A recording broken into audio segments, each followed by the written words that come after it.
Fatih abi çok teşekkür ederiz bizi davet ettiğiniz için öncelikle. Ben teşekkür ederim İstanbul'dan ta Kilometrelerce uzaktan gelmiş Ya. gibi olduk. Büyük onur sizinle tanışmak. Eksik Sağ olma. olun. Benim için de öyle. Ağırladınız bizi, sağ olun. Valla yani ben müziğe başladığım ilk yıllarda açıkçası sesimi, yorumumu sizin sayenizde geliştirdim. Bu çok net, sadece Ne kompliman mutlu olarak bana, söylemiyorum. ne mutlu Hakikaten bana. öyle. İşte ben şarkı söylerken işte tiz seslerin Fatih Erkoç'a benziyor dediklerinde teşekkür ederim falan. Hani bu bizim için bir onurdur. Size benzemeye Eksik çalışmak. olma.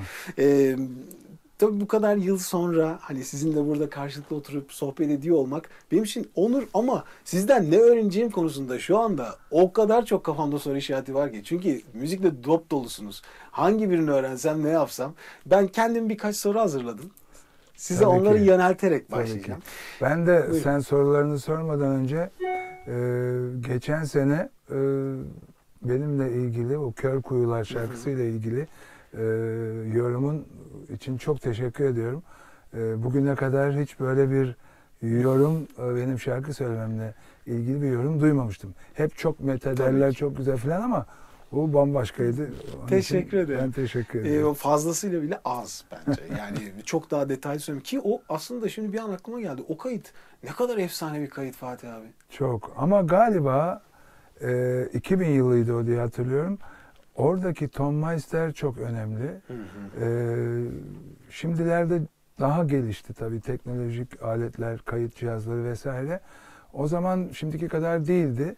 Ama orada da galiba Tom Meister şeydi, bas gitarcılık yapıyor ama aslında gitarcı. Benim bir albümümün de mixini yapmıştı. Biraz sonra ismi aklıma gelir. Ya çok Orada o inanılmaz. çok önem kazanıyor. Çünkü hem yaylılar var, Evet. hem nefesliler var.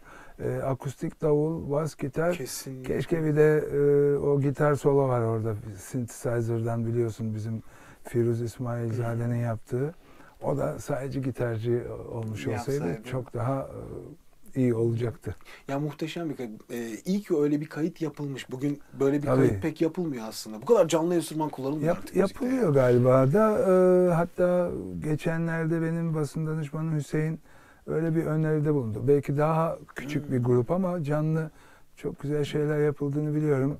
İnşallah Eminim. öyle bir de albüm yapsak. Her şeyin Kesinlikle. canlı çalındığı ve hatta analog kaydedildiği.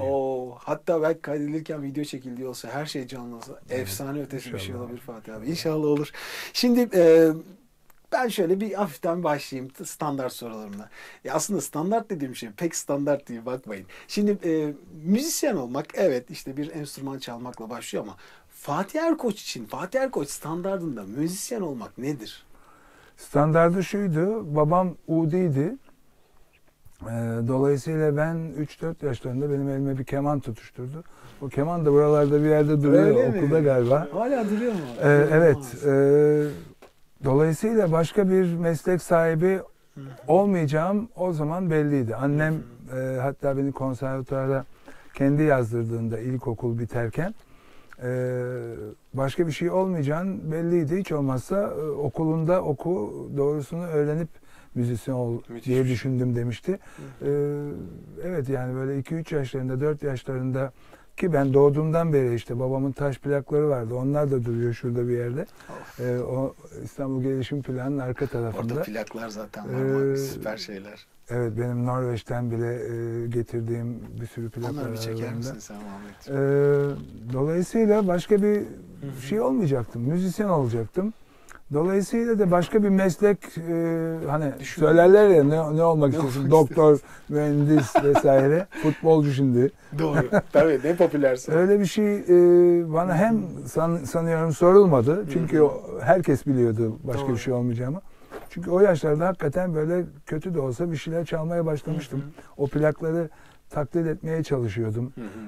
Keman dedim ya, babam almıştı. Mesela orada Kemani Amar Recep diye birisinin çaldığı bazı şeyler var, taksimler var. Olağanüstü bana şey gibi geliyordu onlar hakikaten. Olağanüstü, ulaşılamayacak. Evet. Kimsenin böyle bir şey çalmaya herhalde yeteneği olmayacak daha sonra ama acayip güzel müzisyenler yetişti. Hem cazcılarımızdan, klasik batı müzikçilerimizden zaten var.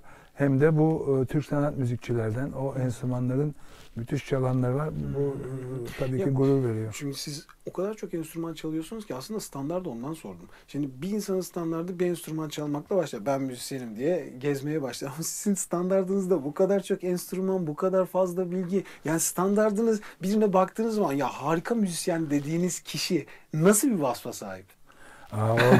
Orada iş değişiyor. Orada ben harika bir müzisyen dediğim birçok arkadaşım var. Zaman zaman onlarla da çalışıyorum. İşte caz konserleri olsun, başka konserler olsun. Benim bu fazla enstrüman çalıyor olmam orada işe yaramıyor. Çünkü onlar virtüöz. Ya bir de o bir durum var. Virtüöz, ben hep onu söylüyorum. Beni örnek almasınlar virtüöz olmak isteyenler. Virtüöz olmak için bir tek enstrüman ve 7-8 saatini günde ona ayırman lazım. 10 tane enstrümanı nasıl ayırıp da virtüöz? Böyle bir zaman yok. Hani 150 saatimiz olsa günde belki 8-10 enstrüman hadi çal filan deriz. Kesinlikle. Ama öyle bir ihtimal yok. Ama şöyle söyleyebilirim ki her zaman da dediğim gibi pop müzik tabii ki dışlamıyorum onu. Hiç kesinlikle yanlış anlaşılmasın. Sanat içine çok az giriyor. Pop müziği. Çünkü sanatı sanat yapan ögeler klasik batı müziği gibi, caz müziği gibi, Türk sanat müziği gibi ögeler bu pop müziğinde yok. Dolayısıyla da çok çabuk tüketilen de bir müzik olduğu için çok fazla sanata sokmuyorum. Ve dolayısıyla hani pop albümleri yaptığım zaman birçok enstrümanı kendim çalıp orada kullanabiliyorum. Ama ciddi bir şey çalmak gerektiğinde hakikaten. Şimdi Erdem Sökmen gibi bir gitar çalma şansı kaç kişide var? Doğru. Mümkün değil. Onu söylemek istiyorum. Kesinlikle anlıyorum. Yani standartlar aslında bakış açısına göre değişiyor sizin bakış açınızda. Bu süper bir şey. Şimdi kanalımız daha çok ses üzerine olduğu için ben biraz sesle alakalı tarafa da geçmek istiyorum. Tabii müzisyenlik, gerçi bunu birbirinden ne kadar ayırabiliriz ki? Hani iyi bir ses sanatçısı ne kadar müzisyen olmalı? Yani ne kadar enstrüman çalmalı sizce? Ne kadar çalmalı? Eğitim almalı öncelikle bir ses sanatçısı. Aynen caz müzisyenlerinin kendi enstrümanlarını öğrendikleri gibi ve cazın kurallarını öğrendikleri gibi ki cazın kuralları klasik batı müziğiyle de çok paralel benzeşiyor. İşte do majör akorunda hangi sesleri kullanırsın gibi. Ses sanatçısı da bunu bilmeli. Değil mi? Benim öyle bir avantajım var. Bazıları ki bu mesela hemen aklıma geliyor İbrahim Tatlıses ne alaka diyebilirsiniz. Ama söylediği zaman Allah şifa versin. Tekrar albümler yapsın inşallah. Öyle uzun hava falan söylediği zaman bazı doğaçlamalar yapıyor. Evet. Makam şarkı söylerken o şarkının makamının ya da melodilerinin dışına çıkıp bir şeyler yapabiliyor. Bunu bilgisiyle değil belki ama o kadar acayip bir yüreği duygusu var ki onu onunla yapıyor. Bu tip insanların cazcı olmaları çok acayip olurdu. Evet, çok haklısınız. Dolayısıyla nefis bir fikir. Şarkı söylerken de hangi notayı söylediğinin, hangi akoru oradaki piyanistin ya da gitarcının bastığının, basçının hangi notayı bastığının bilinmesi doğal olarak seni daha iyi şarkıcı yapar. Daha iyi doğaçlama yapma şansına sahip olursun. İşte do majörü bilmem neyi bildiğin için, notaları bildiğin için büyük ihtimalle o akorlarda hangi notaları söylemen gerektiğini de bilirsin. %90. %100. Yani benim öyle bir avantajım var. Ben şarkı söyleyerek başlamadım. Enstrüman çalarak başladım. Sonra konservatuvar eğitimim oldu ama asıl bu doğaçlamaya yönelik caz potansiyelini ben işte yurt dışında kaldığım zamanlarda bir şeyler okuyarak, bir şeyleri dinleyerek geliştirdim. Dolayısıyla şarkı söyleyenlere de bunu öneriyorum. Hatta bütün müzisyenlere cazı biraz kurcalamaları gerektiğini söylemek isterim. Burada mesela bizim basçı Hakan var. Ona gitsin bu laf. Kaç defa söyledim. Eğer sen klasik müzikçi değilsen, klasik ya da Türk sanat müzikçi, halk müzikçi değilsen, Piyasada çalan bir müzisyensen ki çok müzisyenimiz var Doğru. ve içlerinde hakikaten Çok çok iyiler var. Yazık etmeyin, şu cazı öğrenin biraz. Neden cazı öğrenmeleri lazım? Çünkü abi? cazı öğrendiğin zaman başka her şeyi daha iyi çalma şansın olur diye düşünüyorum. Çünkü birikimin olur. Çünkü daha doğru çalma şansın olur. Bir şeyi solo yapacağın zaman ki illaki popla bile olsa Kesinlikle. bir solo bırakılıyor bir müzisyene yani. Evet. Bas da olsa, davul da olsa bunu bildiğin zaman daha bilinçli bir solo çalarsın. Bunun deryası daha fazla caz müzikte çünkü herhalde kullanılıyor. Evet, Tamam, ben improvizasyona dönük şekilde olduğu için Evet. değil mi? Aynen öyle. Dolayısıyla Türkiye'deki ve belki de dünyadaki cazcıların cazı seçme nedenlerine bir bakalım. Herkes biliyor ki caz çaldığı zaman daha az para kazanacak. Ama Türkiye'de şöyle bir şanslı bir durum var. Ne gibi? En iyilerden sen ki çoğu en iyi çok şükür. Yurt dışında, Avrupa'dan, Amerika'dan çok daha fazla para kazanıyorlar. Orada çok zor işler. Bu çok Bir araştır farklı, istersen. Evet, çok farklı bakış açısı. Buradaki iyi caz müzisyenlerine bak. Vallahi kafalarını kaşıyacak zamanları bile yok. Hatta benim konserim olduğu zaman bazıları gelemiyor mesela. Tabii. Onun yerine işte şunu getirelim, bunu getirelim falan oluyoruz. Dolayısıyla bu güzel bir şey. Ama gene de pop müziğiyle kıyaslandığında caz müziğinin kazanç olarak tabii getirisi o kadar değil. Ancak ne getirisi var? Ruhun daha çok doyuyor. Tabii ki. Daha çok gelişiyorsun. Kesinlikle. Daha güzel bakıyorsun hayata. Daha çok zevk alıyorsun müzikten. Çünkü bir şeyi bilerek çaldığına inandığın zaman o daha çok keyif veriyor. Başka bir şeye gidiyor. Süper Fatih abi. Evet. Şimdi bundan sonrasında da şöyle sohbet etmek istiyorum Fatih abi. Gene sesle alakalı. Sesinizi nasıl keşfettiniz?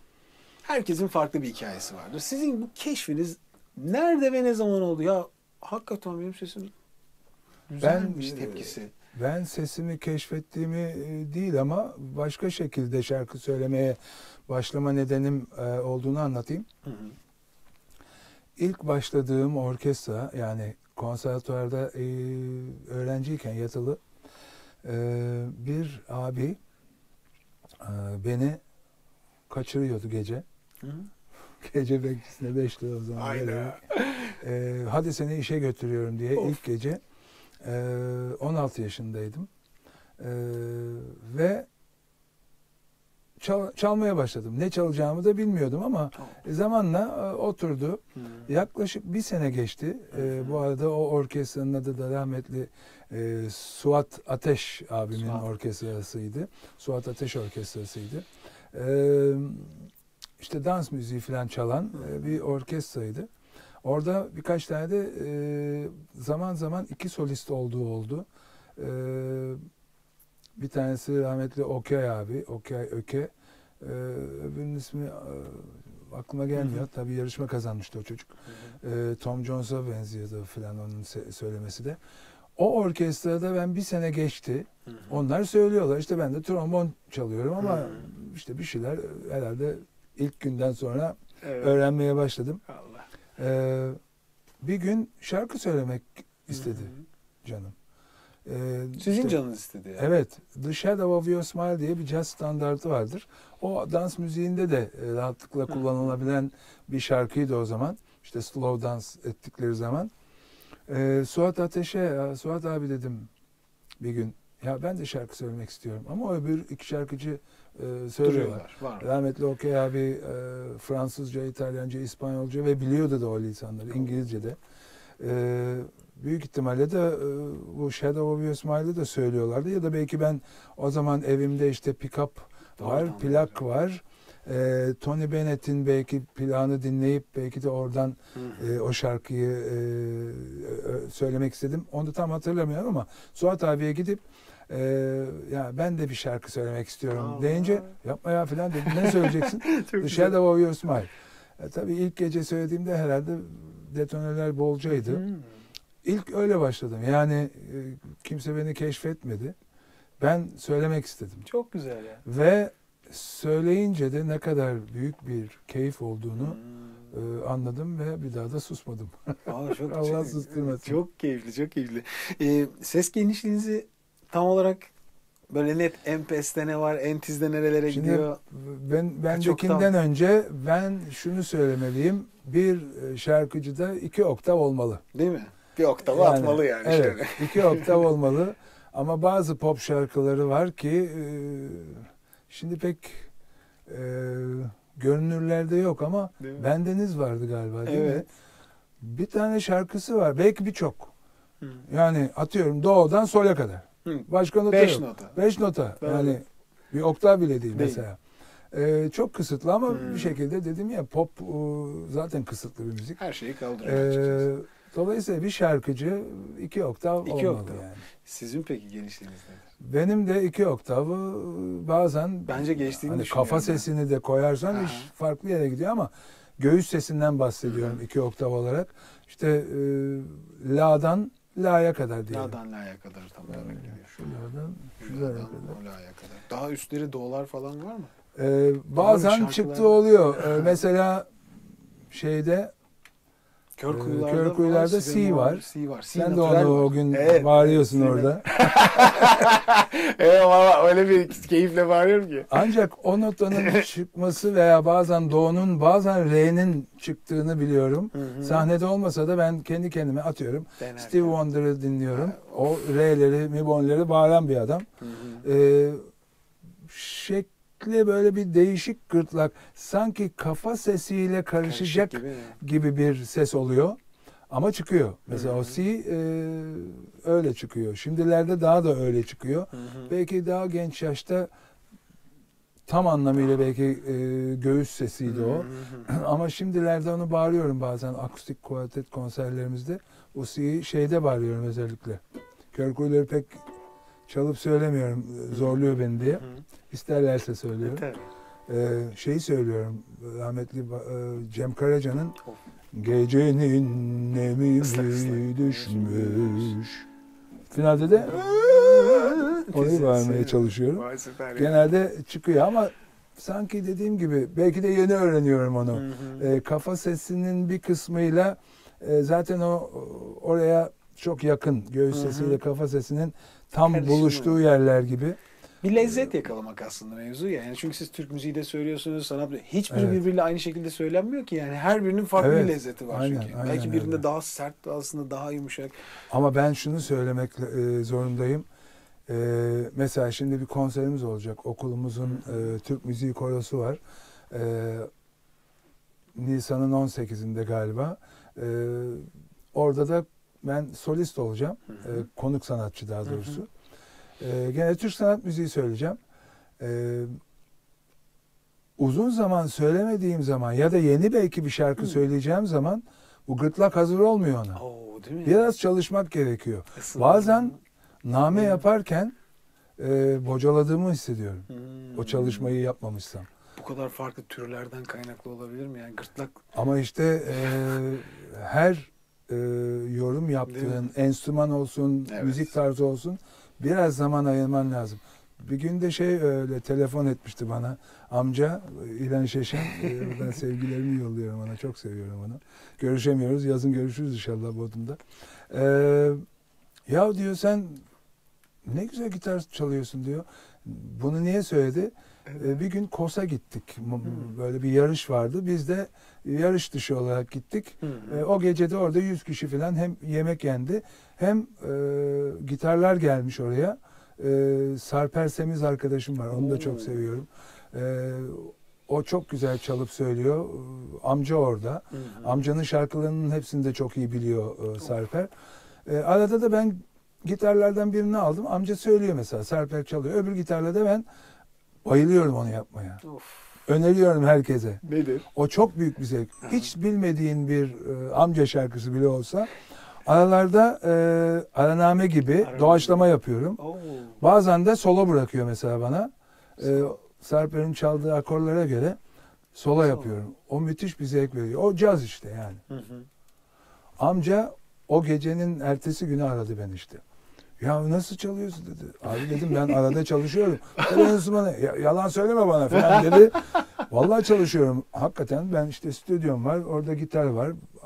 Klasik gitar içeride var. İşte bas gitar var. Burada çalışıyorsunuz değil mi siz? Tabii burada yani ben yapıyorsunuz. Yani 10-12 saatim böyle yerde geçiyor. Mamafi buraya yeni taşındım ama eski yerde de burada da öyle oluyor. Yazın değil tabii, kışın.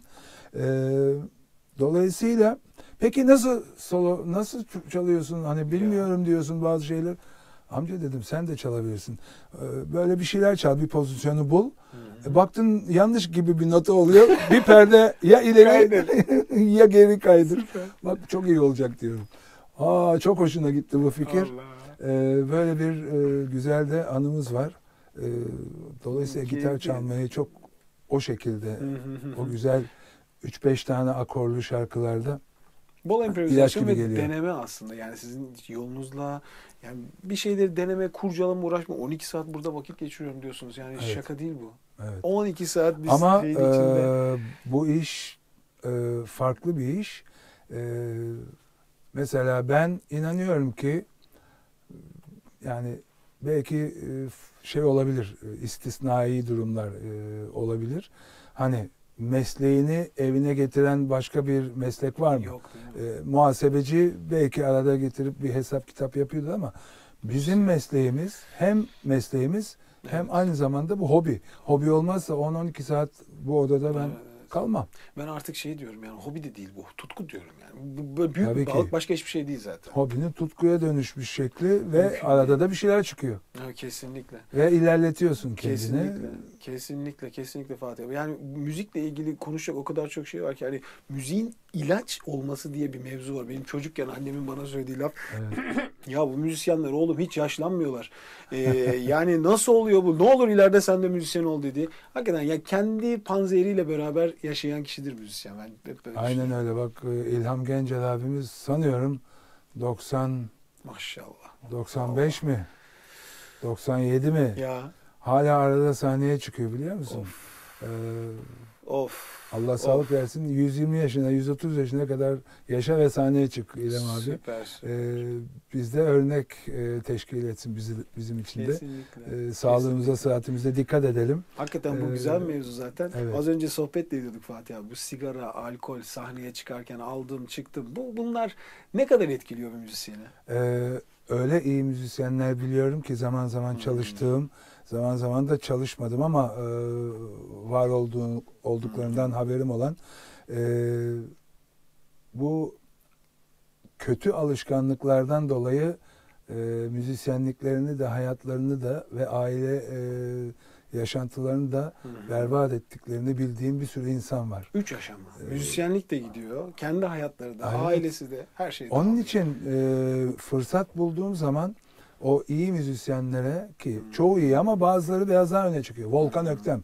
Onun gibi başka bir davulcu bence yok. Onun gibi arkadaşlara zaman zaman hala Telkin. bazen hatırlatıyorum. Telkin. Yapın, edin ama. 10-15 sene öncesinden de söylüyordum. Sizin bir misyonunuz var. Bu misyon dünyaya, Türkiye'ye mümkünse iyi müzisyenler yetiştirmek, örnek olmak. Bunun için de sağlığınıza olabildiğince dikkat etmek. Çünkü gece hayatı genelde çalmalar, söylemeler gece oluyor. Her türlü kötü şeyi içinde barındıran bir şey. Aynen. Onun için sen misyonum var benim diye güçlü olup esir olmaman lazım herhangi bir kötü alışkanlığa. Dolayısıyla da belki de benim sözümü dinlediler onlar. Maşallah Süper hala hiç kendilerini mahvetmemiş bir şekilde ama mahvedenler de var. Değil mi? Kötü Onun için örneklerde bu. buradan şey yapmak lazım yani ben seneye herhalde 50 yıl profesyonel müzik yaşamım. 3-4 yaşını saymıyorum.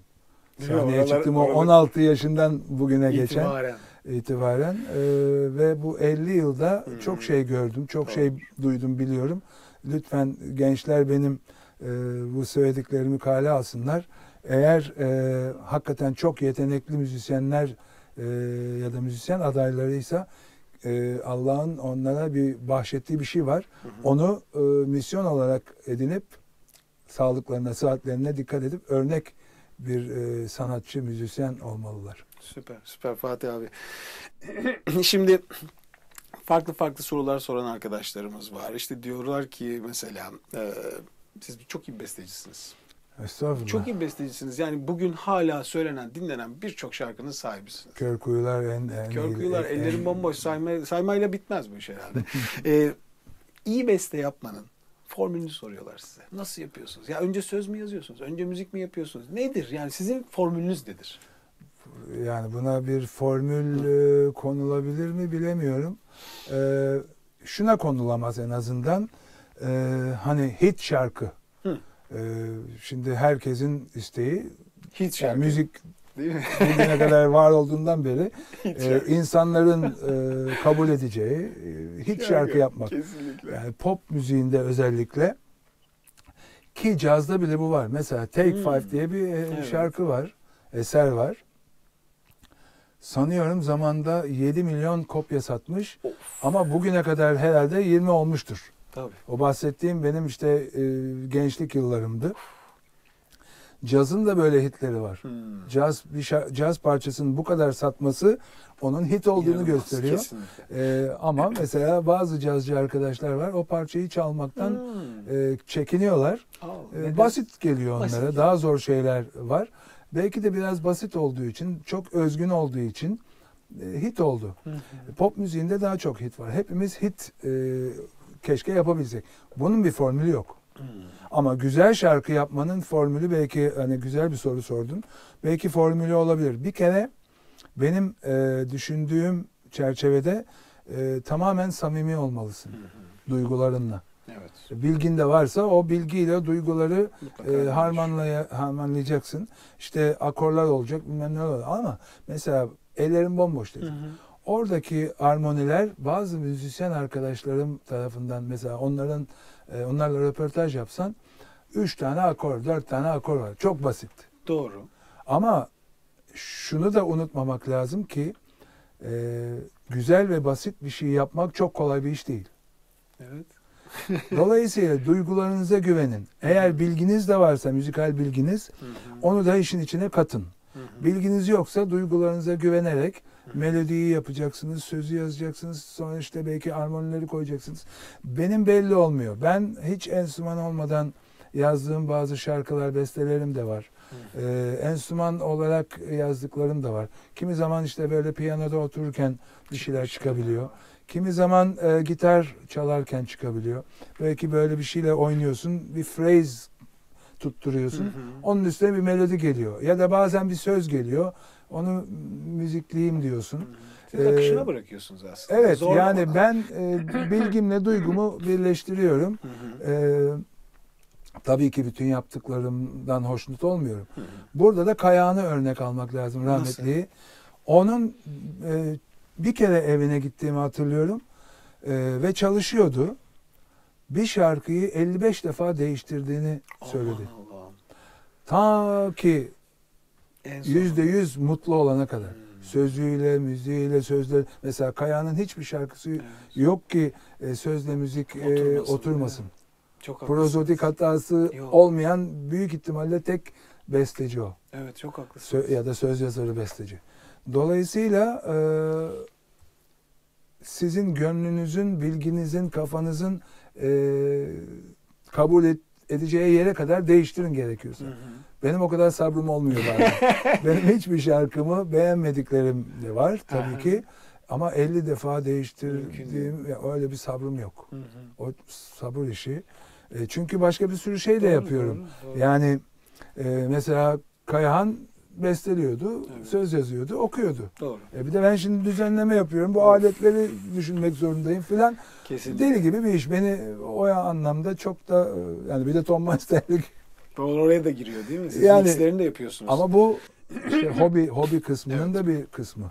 Evet. Hobinin içinde bir ayrı Yani kısım. ben hep düşünüyorum. Yani bir müzisyen oyuncakları hep değişiyor işte. Yani çocukken şeyler öyle gittikçe Aynen. büyüyor oyuncaklar ama hala oynamaya devam ediyor. Aynen. Büyük bir Ki hazla. bunların bazıları işte Norveç'ten gelirken aldığım şeyler bile olabilir. Şu kaset çalar mesela falan. Burada bayağı hakikaten Bir ara onlar şeyde kullanım dışıydı. Hı hı. Şimdi bazılarının en azından biraz daha geniş bir yer olunca burası Hı hı. belki küçük görünebilir ama genelde 30 metrekareye yakın zaten bir yer. daha Gayet artık de güzel. ya koca bir keman grubu sokacak haliniz yoksa zaten Evet. size fazlasıyla Aynen yetecek öyle. şekilde geliyor. Dolayısıyla durum böyle işte. Evet, süper. Süper Fatih abi, teşekkür ederim. Şöyle sesinize nasıl bakıyorsunuz diye bir soru sorduk ama bunu zaten hani hayatınıza iyi bakmak, aslında sesi bakmak gibi bir şey. En önemli konu bu.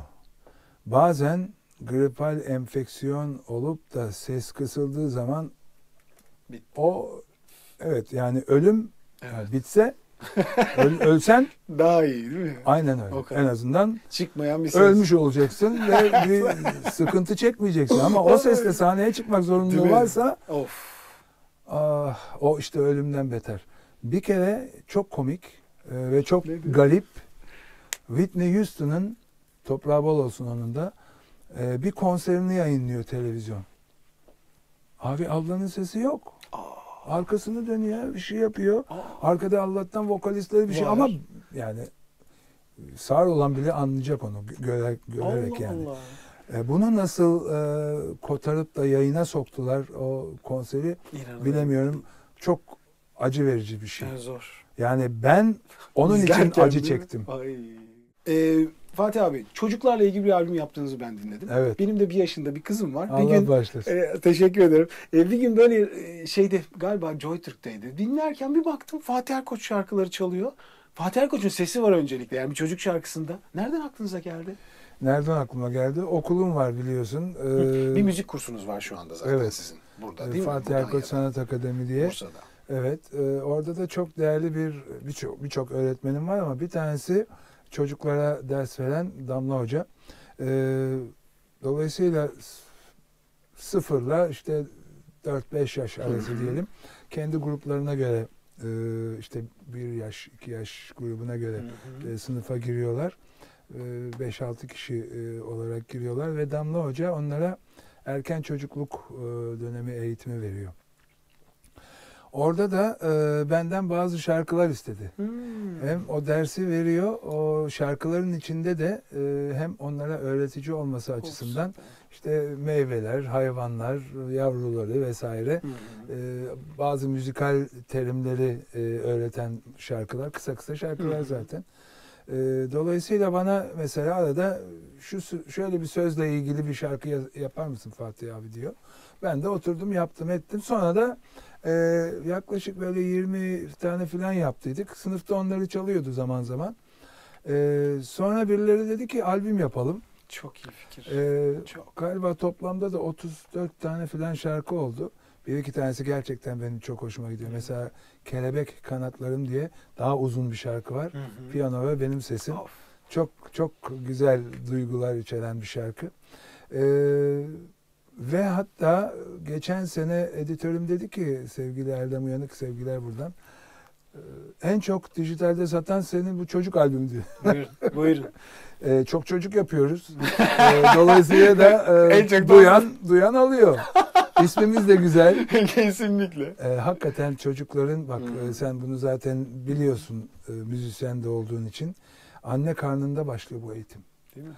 Buradan onu duyuralım. Hamile olanlar varsa mesela 16 haftalıktan itibaren dışarıdan bazı sesleri algılıyorlar. O yüzden evde, arabada ya da bulundukları ortamda mümkün olduğunca klasik Batı müziğinin o algılaması kolay eserlerini. İşte Mozart'lar falan. Çok böyle volümleri bir anda yükselip şeyen değil de böyle güzel çocuklara uygun alabilecek ama şuna önem veriyorum. Piyasada birçok albüm bulunabilir ama ben aradığımda bir tane buldum. O bir tane de sadece enstrümanlarla, akustik olarak çalınmıştı. Ona dikkat etmeleri lazım. Böyle bu synthesizer'larla falan kaydedilmiş olanları kastetmiyorum. Orijinal senfoni orkestrasının, filarmoni orkestrasının çaldığı bir şeyleri bulmaya çalışsınlar ve onları dinletsinler. Yani o bir yerde çalsın. Flash diskte veya CD'de veya plak varsa plağa çalsınlar. iyice. Evet. Kesinlikle. Klasik Batı müziğinin o eserleri bu çocukların hem kulaklarının hem ritim kabiliyetlerinin gelişmesinde büyük fayda olacaktır.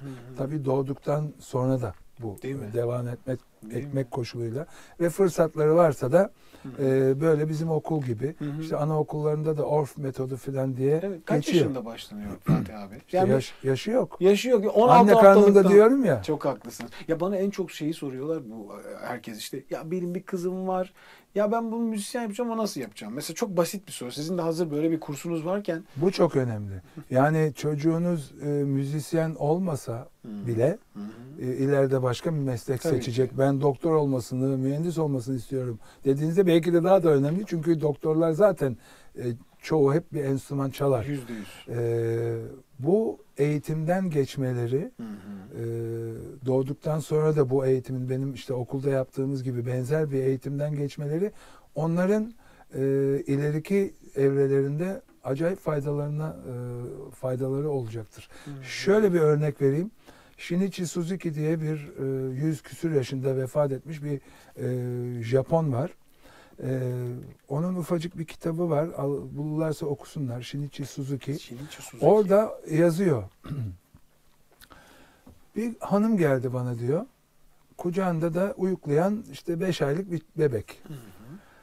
Kadın dedi ki diyor ben hamileyken işte atıyorum Beethoven'ın şu eserini dinletiyordum çocuğuma karnımdayken diyor.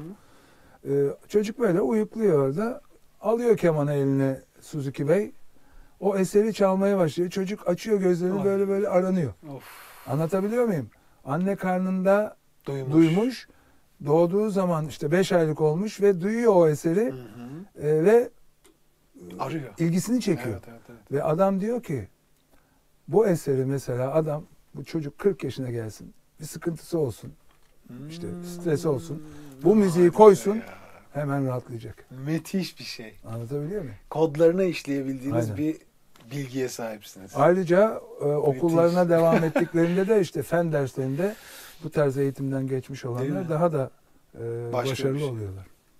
Vallahi ben burada bu kadar yeter size gençler. Daha neyse süpersin Fatih abi ya. Ya ben daha soracağım. Ben zirveyi buldum ya. Akşama kadar yolu var.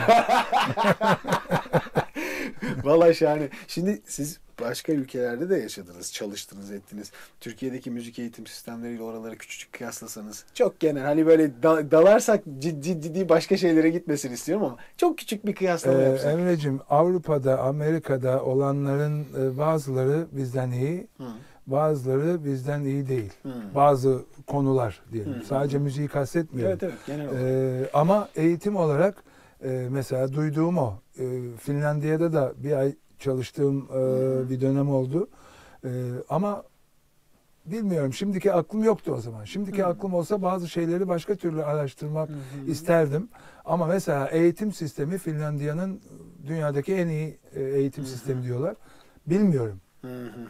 Ama eminim ki birçok konuda Avrupa'daki eğitim çocukların okul eğitimi daha iyi. Ama ben mesela Türkiye'de de bilinçli ailelerin çocuğa verdikleri aile eğitiminin Avrupa'dakilerden daha iyi olduğunu düşünüyorum. Orada 16 yaşında bir genç kız evinden kopup gidip yalnız yaşayabiliyor Danimarka'da mesela. Bununla karşılaştım. Burada öyle bir şey söz konusu olamaz. Değil. Annesine babasına kavga edip küsmediyse. Orada gayet normal bir şekilde gidiyor. Bir yerde kendi başına yaşıyor mesela 16 yaşında. Bu bize uygun değil. Onun için bizim aile kavramımız annemizin babamızın bize öğrettiği ya da babaannemizin anneannemizin dedelerimizin bizde biraz daha iyi olduğunu düşünüyorum. Özellikle bilinçli olanları kastediyorum. Evet. Bazıları çok da yanlış olabiliyor tabii ama belki de bu yüzden bazı sıkıntılarımız oluyor olabilir. Çok sevgiye dayalı bir hayat kuruyoruz. Ama sonra da bir şeyler bozuluyor falan. Onları bozmamak lazım. O dereceye getirmemek lazım ama durum farklı yerlere gidiyor ama müzik olarak mesela şunu biliyorum. Bir arkadaşım orada yaşadığı için Polonya'da en küçük kasabada bile bir big band var. Caz orkestrası var. Büyük. Küçücük bir kasaba. Evet. ve bildiğim kadarıyla da fakirce bir ülke Polonya. Ama böyle bir durumları da söz konusu. Bu ne anlama geliyor? Her kasabada böyle bir müziğin, grubun, orkestranın olması o halkın daha ilerlemesi, daha çağdaş, daha akıllı olmalarını sağlayan bir olgu diye düşünüyorum. Kesinlikle. Onun için kültürü, sanatı çok kurcalamak lazım. Kesinlikle. Daha çok içine girmemiz lazım. Ancak o zaman belki hakikaten daha huzurlu, daha mutlu bir toplum olabiliriz. Çok konuşacak şey var onun üzerine. Bu Tabii konuya ki, nedenle muhakkak. devam edemeyeceğim. Çünkü gidersek muhtemelen röportaj sadece bunun üzerine kurulur. Şu dönemki müzik. Çünkü ben şimdi şöyle düşünüyorum. 90'ların müziği nasıl diyeyim? O da kendi içinde biraz önce bahsettiniz. Zaman zaman basit ama işte basitliğin içinde bir melodik bir şeyler aranan, çok iyi seslerin çıktığı ki öyle bir dönem. İnanılmaz sesler var 90'larda yapılan müzikte. Bugün alternatif müziklere de aslında belli bir oranda talep var. Yani nasıl işte Cihan Barbur çıkıyor. Yeni duyduğumuz bir sürü genç kişi kendini gösteriyor. Ben bunu genel olarak baktığımda hani olumlu bir şey olarak görüyorum. Çünkü bu insanların Tabii büyük ki. bir PR'ları, deli gibi arkalarında destekleri çoğunun olmadan sosyal medya aracılığıyla Tabii. büyüyen sesler. Siz nasıl bakıyorsunuz buna şu anda? Gayet haklısın. En Ben azından özgür müzik yapmak anlamında şu tabii an ki bu geçmiş yapılanların doğru olduğunu söylüyorum. Ancak zaman zaman da bazı yorumcularda hatalar benim kendi kanaatimce şarkı söyleme hataları bulduğumu söyleyebilirim. Türkçeyi biraz belki farklı şekilde kullandıkları için böyle söyleyebilirim ama her türlü farklı çalışmaya ben açığım. Bunları yapanları da destekliyorum tabii ki. Umuyorum ki o bana azıcık eksik gelen kısımlar tamamlanır zamanla. Ki onun öyle olacağına inanıyorum. Ama şöyle de bir şey var. Türkçemizi biraz bozduğumuzu düşünüyorum. Sadece müzikle değil. Bazı televizyon, radyo sunucularında da bunu görüyorum. O çok hoşuma gitmiyor. Niye değişiyor ya da bozuluyor? Şarkı söylerken o kullanış, kelimeleri, Yani harfleri, şarkının artikülasyonu dışında sunucularda daha da haricinde bunu bahsettiğiniz şey. görüyorum. Mesela TRT gibi değil. TRT sunucuları onlar Belli bir bazı eğitimden. prensiplerden Doğru. geçiyorlar. Ama bu sanıyorum dünyada da işte Norveç'te de bu böyle değişime Benzer şeyler uğruyordur. var. İngilizcesinde de, Amerikan İngilizcesinde, Doğru, ama ben haklısınız. çok sevmiyorum o bozulmaları. Telaffuzların doğru olması taraftarıyım. Ama müzikal olarak tabii ki her türlü gelişmeye, denemeye açığım. Ya Dediğim aslında gibi bazı şey çok için- güzel şeyler duyuyorum yani. Kesinlikle. Yani ben bunu aslında şundan sormuştum. Onu da unuttum. Yani siz 90'larda işte Gülüme Varayım gibi Türkiye'de hani hiç denenmemiş ve o dönem tamamen hani Yonca Evcimik'in çıktığı bir zamanda sizin bir anda hani Gülüme Varayım isimli bir caz albüm ve farklı formatta bir şey yapmanız bile alternatifliğin köküydü. Hani Evet. bugüne kıyasladığınızda demeye çalışıyorum. Evet. Belki ülkede de bir şeyler değişmiş herhalde. Bu tarz şeylere daha fazla dinlenir hale mi gelmiş? Sizin İlla sayenizde bir ki şey oldu değişiyor. eminim. Estağfurullah. Çünkü o dönemden bizim kulağımızda hala benim o şarkı kaldıysa Teşekkür bu ederim. bir 90'larla ilgili mesela toprağı bol olsun. Onunla Tunç sağ olsaydı o uçak kazasında da Evet. biz arka arkaya uçuyorduk. Oo. Beraberdik yani. Aynı uçakta değil ama ben onun arkasından Diğer uçuyordum. uçak- İnanmıyorum. Onlar maalesef çakıldılar. Eğer yaşasaydı ben %90 inanıyorum ki, %100 değil. %10 bir açık bırakıyorum. Ah. %90 bugünkü müziği etkilerdi onun düzenleme kafası. Değil mi? Onunla müthiş bir müzisyendi, müthiş bir aranjördü, müthiş bir basçıydı. Ve çok güzel şeyler yaptılar. Sezen Aksu'yla olsun, işte başka sanatçılarla olsun. Onun pop anlayışı bugün hala neredeyse yok. Doğru. Dolayısıyla eğer yaşasaydı ve çalışmalarını devam ettirseydi bugün daha iyi bir yerde olacaktı pop müziği Haklısın. anlayışı ve sound Yapısı. düzenleme kafası anlayışı diye düşünüyorum. Ama bugün gelinen noktada da pop konuşuyorsak Evet, çok başarılı En azından soundlar var. var. Düzenlemeler, stüdyo çalışmaları. Hı hı. Ama ben tabii ki eksik dinleme durumum olabilir. Yani her çıkan, her yayınlanan şarkıcıyı ya da albümü, sanatçıyı, grubu takip etmek şeyim yok, yeteneğim yok. Ama duyduğum kadarıyla şarkıcıların, yorumcuların biraz daha kendilerini geliştirmeleri lazım geldiğini düşünüyorum. İşte senden de ders alsınlar mesela. Senin o programlarında bazen köylerdeki gibi yapıyorsun ya. Ciğerden böyle. Evet. İbrahim Tatlıses'i dinlesinler mesela. Kesinlikle. Kesinlikle öyle, hep söylüyorum. İyi ses o duyguyu, evet, o duyguyla söylesin. Duygu çok önemli. Kesinlikle. Sesi çıkarmak daha sonraki bir şey. Doğru. Doğru, haklısınız. Birkaç tane daha sorum var, sonra sizi yormayacağım Fatih abicim. Şimdi zaten bir Özgün Günyer isimli bir arkadaşımız sormuş. Şimdi onların sorularını alsın. Eurovision'la alakalı birkaç şey sormuş. Kendisi Eurovision takıntılıdır zaten. Sizin daha önce Eurovision deneyimleriniz, denemelerinizin olduğunu diyor ki içinizde ukde kaldı mı diyor. Hani tabii. Gerçekten. Tabii. Bunu fırsat buldukça söylüyorum. Doğru hatırlıyorsam 87 yılıdır. 87 yılında Dünya Barışı diye bir şarkım vardı. Eurovision'a o şarkımla katıldım. Ve o kadar inandım ki içimdeki o ses, biliyorsun bizler değil çok o duygularımızla belki kesinlikle daha çok hareket ediyoruz. Doğru. O duygularımız, 6. hissimiz falan güçlü o yüzden. Ona güveniyorum. O iç ses bana, eğer beni yollamış olsalardı Eurovision'a ilk 3'e girerdim sesini veriyordu. Anlatabildim mi? Ama maalesef kim olduğunu söylemeyeceğim. Başka bir arkadaş gitti. Ve maalesef daha da kötüsü 0 puanla. 0 puan. Yani o sene evet. O bir ukde işte. Beni anladım. Gönderselerdi keşke. Hem ben mutlu olsaydım.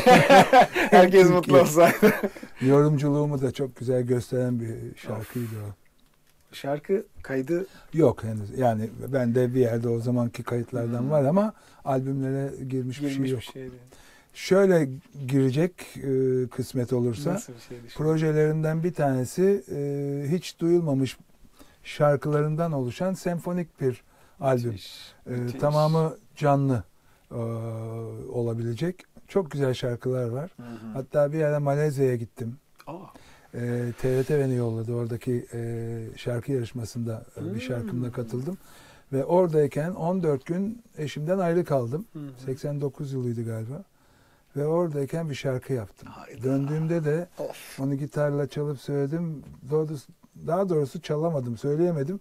Ağlamaya başladık ikimiz de çünkü. İnanmıyorum. O mesela onun gibi çok hoş şarkılar var. İnşallah o senfonik proje, bilmiyorum, günün birinde devreye girerse İnşallah. O Dünya Barışı adlı şarkı da onun içinde yerini İnşallah. alacak. Harikulade proje. Şimdi bazılarını atlayacağım. Çok konuştuk çünkü üzerinde geçtik. Genelde sormuşlar ses eğitimi aldınız mı diye. Ya müzik eğitimi aldım ama ses eğitimi almadım. Hayır. Ama egzersizler yaptığını söylediniz. Evet, bazen evet. Isınma egzersizleri. Mesela bir tane bulduğum bir CD mi buldum? Bir yerden mi birisi verdiydi. Ses eğitimi yapan bir çalışma var. Ama onu yapmaya kalkarsan herhalde 2 saatini falan alacak. Zaten performans gibi değil mi? Yok, evet. Ben sadece böyle 10-15 dakika sesimi ısıtıyorum. İşte o mamma o tip şeyler vardır temel ya. çalışmalarla ısıtarak çıkıyorsunuz. Evet. Şimdi bir arkadaşımız size çok güzel bir sevgisini iletmiş. Onu da söyleyeceğim. Antalya'da okumuş. Ailesi İstanbul'da oturuyormuş. Ne zaman dönüş yolu için otobüse binse ilk dinlediği şarkı Vefasız oluyormuş. 6 yıl boyunca totemi olmuş bu şarkı.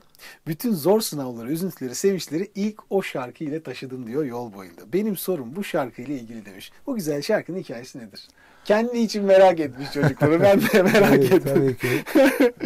Bir kere o arkadaşa teşekkür ediyorum. Vefasız şarkısı böyle zaten bir nick yazmış. Evet. Biraz daha müzisyenlere yönelik bir albüm ve Vefasız şarkısı da onların içinde en güzellerinden bana göre. onu beğendiği ve benimsediği için tebrik ediyorum. Süper. Teşekkür ediyorum ayrıca. Hikayesi şöyle, biz biliyorsun konserlere gidiyoruz. Bazen ekstra düğün dernek işlerimiz oluyor. Eskiden o şarkıların yapıldığı zamanlarda bir tane minibüsüm vardı benim. Orkestrayı da dolduruyordum içine. Of. Yol parası alıyorduk işverenden. Uçak parası mesela, uçak bileti. Onu para olarak alabiliyorduk o zaman. Orkestra üyelerine yevmiyelerinden fazla, birkaç kuruş daha fazla veriyordum. O minibüsle gidiyorduk. Yani uçakla gitmeyi, ben de çok araba kullanmayı seviyorum. Ben kullanıyordum. Harika. O zaman o kadar da radar yoktu. Dolayısıyla biraz daha serbest gidebiliyordum. Şahaneymiş. 7 saatte mesela İstanbul Antalya, ama şimdi herhalde 7 saatte mi? Oo, çok iyi diyorsunuz ya. Şimdi daha da kısıtlı biliyorsun. Arabayla 121 Tabii. bölünmüş yollar ama o minibüsle o zaman gerçekten 90 mı 99 mu? Velhasılı o yolculuğa, onlardan bir tanesine hadi ben de gelirim filan demişti eşim. Ya eşimden ayrı kalmayı sevmiyorum. 30,5 yıl oldu. Gittikçe de daha hiç kalmak istemiyorum ayrı. Ne kadar güzel. Geleceğini söyledi. Ve kadın milleti tabii. Biz yola çıkarken yok ben başka bir işim var, ben gelmeyeceğim dedi. Süper. Giderken de şimdi millet uyuyor. Allah. Belki de bir gece önce bir yerde çalmışız 3'e kadar. Sabah da 9-10 gibi gidiyoruz mesela. Hepsi uyuyor orada müzisyenlerin. Evet. Ben kullanıyorum. Biraz yalnızlık hissettim mesela. O vefasızın sözleri geldi. Yanında basçı uyuyordu galiba. Dürttüm onu. Kalk uyan dedim. Yaz şunu dedim. Olaya bakın ya. İnanılmaz. O zaman ya da belki kayıt cihazı, telefonlar öyle bir cep telefonu. Yok, kaydet 99'sa. 99'da kaydeden bir şey var mıydı bilmiyorum. En azından sözlerini yazdırdım. Bir şekilde onu kayıt altına aldık. Yani ben araba kullanırken kenarda durup da oturup bir şey yapmak olmayacağı için onu uyandırıp ona yazdırdığımı hatırlıyorum sözleri. Ama eşimin vefasızlığından dolayı söz verip de gelmedi bizle. Bana yalnızlık yaşattı orada diye.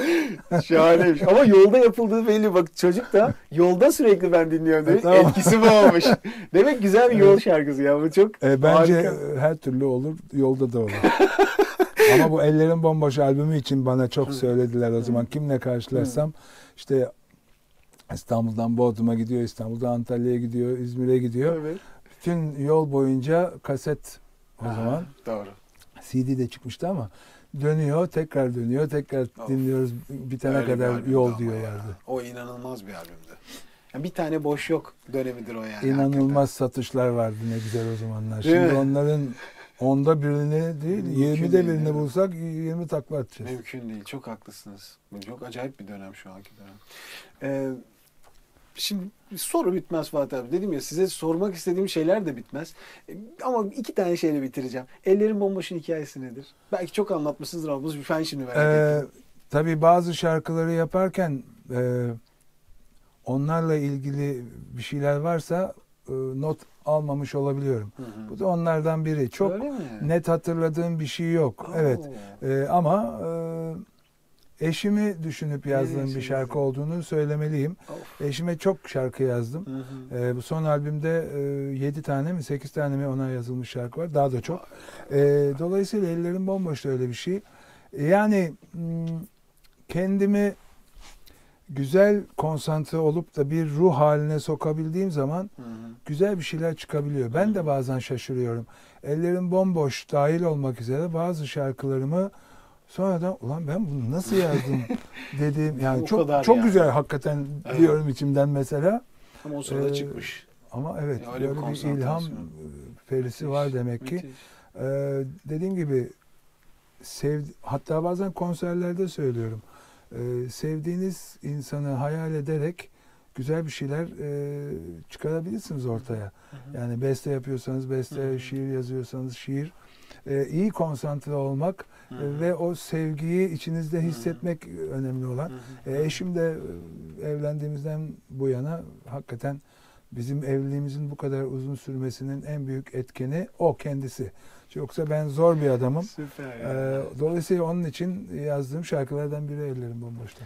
Müthiş arkadaşlar, daha örnek alacak şey, bir devam edelim mi? Bir sürü şey. Yani ben boşa söylemiyorum yani, geçen hani yazmıştım da, yani müzik çınarısınız siz bence. Ve büyük bir gönül insanısınız. Hakikaten yani bu kadar sene 50. yılım diyorsunuz sanatta. Son sorum şu.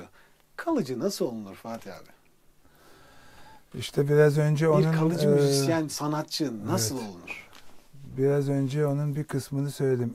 En büyük olay bence kendinizle samimi olmak. Hı hı. Yani beste yapıyorsunuz.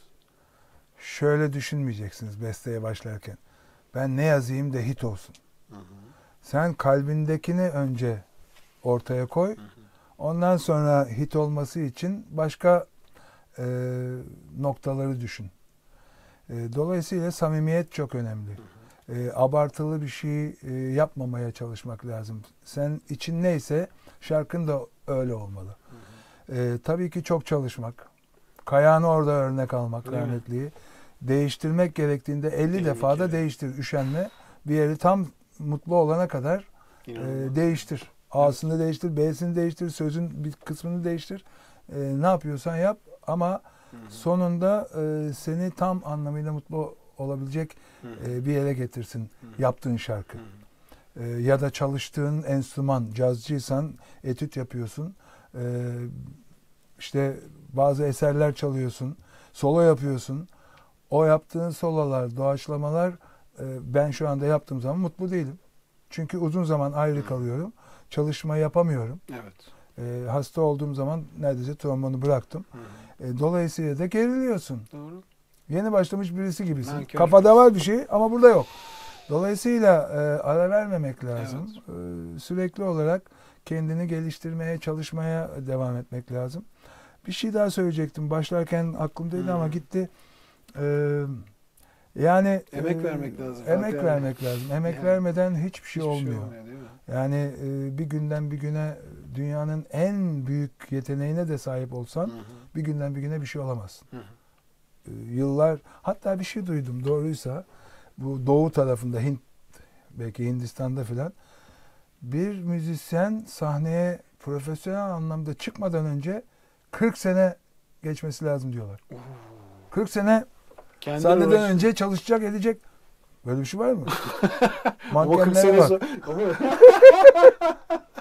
Ya 40 sene hiçbir şey yapmayacak, bir anda sahneye çıkacak. Eli titrer ya. Yani Nasıl olabilir bu ki öyle bir güzel şey? bir şey. Ama mesela romanlar 2 yaşında Ha, başlıyor. doğru, Darbukaya tabii. Sokakta başlıyorlar. Sokağa Yani. atıyorlar. Fatih abi 40 çok, yaşına vallahi. geldiğinde de Tabii, nasıl 40 oluyor? yaşına gelmeden zaten 20 Oluyorlar yaşında tabii. acayip bir seviye. Ama bu şey, yani ne kadar çok emek istediğini evet, evet, evet. gösteren bir örnek zannediyorum. Çok Evet, haklısınız. yani. Çok teşekkür ediyorum. Size bir iki küçük hediyemiz var. Oo. Tabii. Önce vokal zonu rica edeyim Muhammedciğim. Sen onları... Evet, bu Evet. önemlidir.